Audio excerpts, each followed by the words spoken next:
In the colorful tapestry of baseball history, few threads stand out with the vivid complexity of Doc Philip Ellis Jr., born on March 11th of 1945. Ellis wasn't just a pitcher, he was a statement, a contradiction, and ultimately a testament to human resilience, I guess. During his 12-year Major League career, he threw fastballs and broke barriers with equal determination. He was flamboyant on the mound, yet thoughtful in his advocacy, notorious for his LSD no-hitter, yet later respected for his sobriety counseling. Today we explore the remarkable journey of a man who pitched his way into baseball lore, navigated the turbulent waters of addiction, and ultimately found purpose in helping others avoid the same struggles. This is the story of Doc Ellis, a baseball player, activist, counselor, and one of the sport's most unforgettable and interesting characters. Doc Ellis' story began in the working-class neighborhoods of Los Angeles, California. Growing up in Watts during the 1950s and early 60s, Ellis faced the systemic racism and limited opportunities that defined the era for young black men. But baseball offered a path forward. At Gardenia High School, Ellis' natural talent on the mound became evident. His combination of raw power, competitive fire, and tactical intelligence caught the attention of scouts. In '64, the Pittsburgh Pirates selected him in an amateur draft, beginning his professional journey. Ellis spent several years developing in the minor leagues, where he honed his skills while also developing his distinctive personality. He was outspoken, confident, and unwilling to conform to the traditional humble athlete stereotype expected of players, especially black players during this period. When Ellis finally made his major league debut in 1968, he arrived not just as a pitcher, but as a fully formed personality. The Pirates organization quickly recognized that they acquired not just an arm, but a force of nature. His early season showed promise, laying the groundwork for what would become one of the more memorable careers in baseball history. June 12th of 1970. Now in San Diego's Qualcomm Stadium, what happened on this day would become one of the most discussed pitching performances in all of baseball history. Not for brilliance, but for its bizarre circumstances.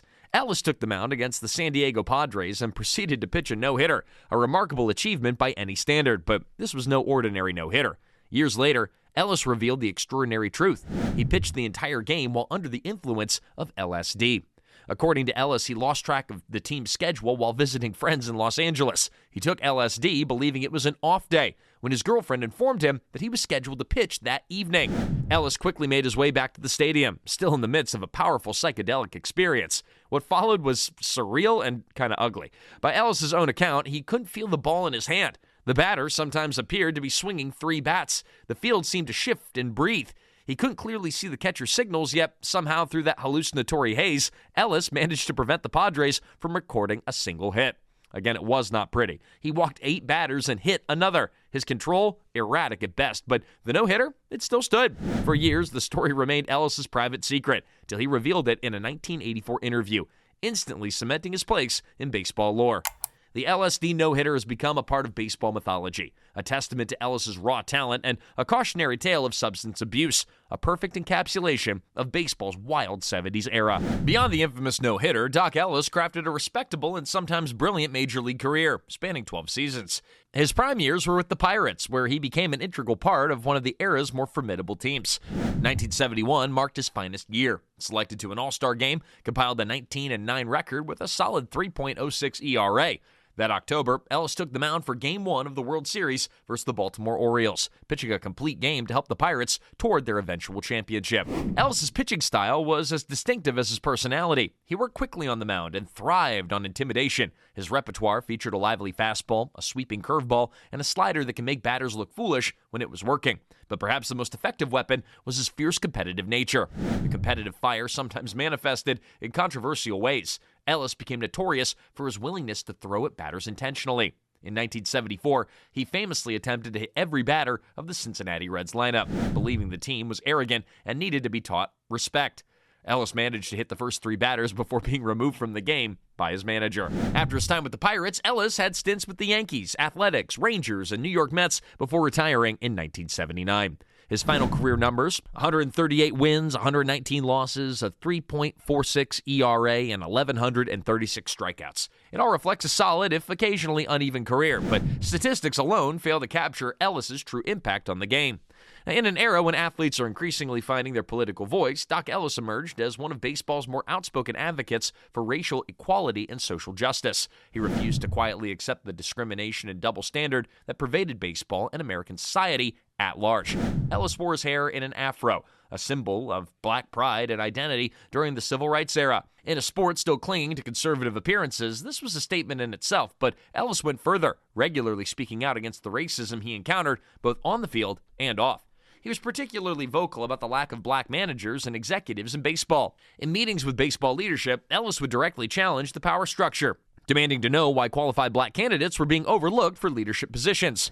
Ellis also brought attention to the differential treatment of black and white players by the media and team management. He pointed out how black players were often labeled as troublemakers for behavior that would be dismissed as competitive fire in their white counterparts.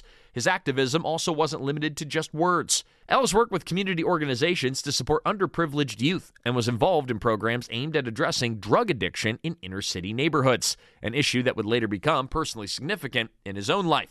Now, Ellis's willingness to speak truth to power earned him critics, but it also established him as a principled voice during a pivotal era in baseball's integration history. Behind the bravado and brilliance on the mound, Doc Ellis fought a private battle with substance abuse that threatened to derail both his career and his life. His struggles with alcohol and drugs began early in his career and only intensified over time.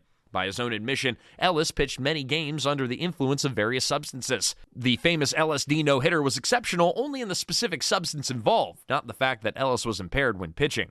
He later estimated that he never pitched any major league game sober. The cost of this addiction manifested in various ways. His performance became increasingly erratic. Relationships with teammates and coaches deteriorated. His behavior grew more unpredictable, leading to confrontations with management and disciplinary actions.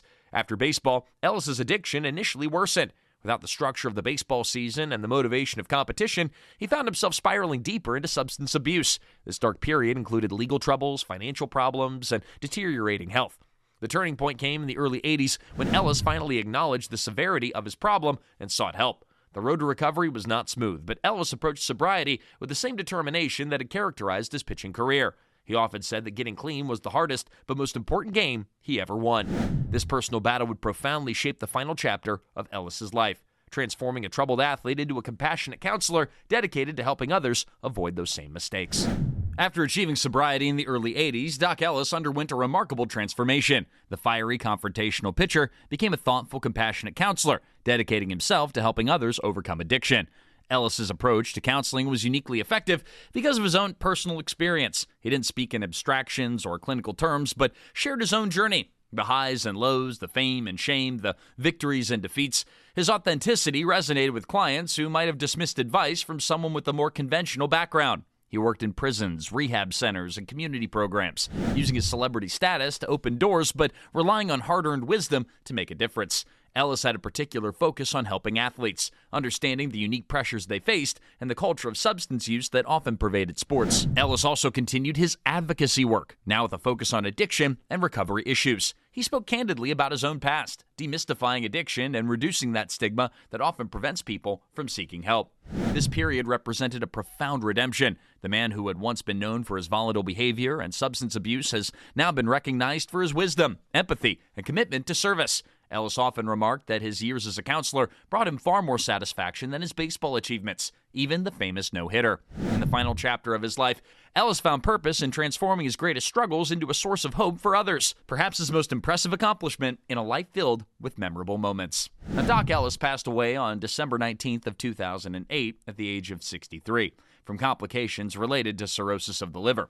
The disease, likely related to years of substance abuse, has taken a toll on his body, but by the time of his death, Ellis had already secured a complex and enduring legacy. His LSD no-hitter became a cultural touchstone, inspiring documentaries, books, songs, and even a 2014 animated short film that brought his story to new generations. But reducing Ellis to this single sensational moment would be a disservice to his multifaceted life.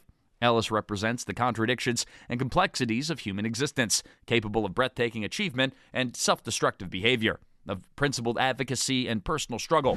His journey from troubled star to respected counselor offers a powerful narrative of redemption. In baseball history, Ellis stands as a bridge between eras, embodying both the rebellious spirit of the 70s and foreshadowing the more socially conscious athlete of later decades. He changed baseball's conservative culture while excelling within its confines. And perhaps most importantly, Ellis's life reminds us that our greatest failures can become the foundation of our most meaningful contributions. The same experiences that nearly destroyed him ultimately enabled him to help others find their way out of addiction. Doc Ellis, a pitcher, activist, counselor, flawed human being, just like the rest of us. he left behind a legacy as colorful, complex, and ultimately inspiring as the man himself. Thanks, Doc.